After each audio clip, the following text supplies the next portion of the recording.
ಪ್ರತಿಷ್ಠಿತ Bhatkal urban cooperative ಬ್ಯಾಂಕ್ನ ನಿರ್ದೇಶಕ ಮಂಡಳಿಯ 11 ಮತಕ್ಷೇತ್ರದ ಚುನಾವಣೆಯು ಭಾನುವಾರದಂದು ದ ನ್ಯೂ ಇಂಗ್ಲಿಷ್ ಸ್ಕೂಲ್ನಲ್ಲಿ ಶಾಂತಿಯುತವಾಗಿ ನಡೆಯಿತು. ಒಟ್ಟು 15 ನಿರ್ದೇಶಕ ಮಂಡಳಿಯ ಸ್ಥಾನಕ್ಕಾಗಿ ನಡೆದ ಚುನಾವಣೆಯಲ್ಲಿ 4 ಸ್ಥಾನ ಅವಿರೋಧವಾಗಿ ಆಯ್ಕೆಯಾಗಿತ್ತು. ಭಾನುವಾರದಂದು ದ ನ್ಯೂ ಇಂಗ್ಲಿಷ್ ಸ್ಕೂಲ್ ಹಾಲ್ನಲ್ಲಿ ನಡೆದ 11 ನಿರ್ದೇಶಕರ ಮಂಡಳಿಯ ಚುನಾವಣೆಯಲ್ಲಿ ಭಾರೀ ಪೈಪೋಟಿಗಳ ಮತಗಳು ಚಲಾವಣೆಯಾಗಿದ್ದು, ಅಂತ್ಯದಲ್ಲಿ ಹೊಸ ಮುಖಗಳ ನಿರ್ದೇಶಕ ಮಂಡಳಿಯು ಚುನಾವಣೆಯಲ್ಲಿ ಗೆಲುವು ಸಾಧಿಸಿತು.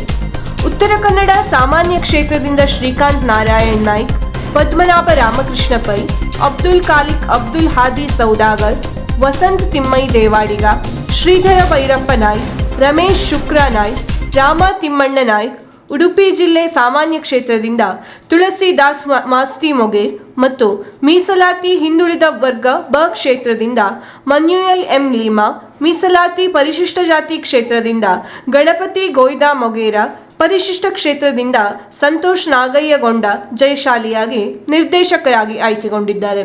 ಇನ್ನು ಅವಿರೋಧವಾಗಿ ನಿರ್ದೇಶಕ ಮಂಡಳಿಗೆ ಮೀಸಲಾತಿ ಹಿಂದುಳಿದ ವರ್ಗ ಅದಿಂದ ಸುರೇಶ್ ಭಾಸ್ಕರ್ ಪೂಜಾರಿ, ಉತ್ತರ ಕನ್ನಡ ಮಹಿಳಾ ಮೀಸಲಾತಿ ಕ್ಷೇತ್ರದಿಂದ ಮೆಹಬೂಬಿ ಬಾಬಾಲಾಲ್ ಸಾಹೇಬ್, ಉತ್ತರ ಕನ್ನಡ ಮಹಿಳಾ ಮೀಸಲಾತಿ ಕ್ಷೇತ್ರದಿಂದ ಬೀನಾ ಮಂಕಾಳ್ ವೈದ್ಯ, ದಕ್ಷಿಣ ಕನ್ನಡ ಸಾಮಾನ್ಯ ಕ್ಷೇತ್ರದಿಂದ ಮೊಹಮ್ಮದ್ ಆಯೂಬ್ ಹಮ್ಜಾ ಅವರು ಆಯ್ಕೆಯಾಗಿದ್ದಾರೆ.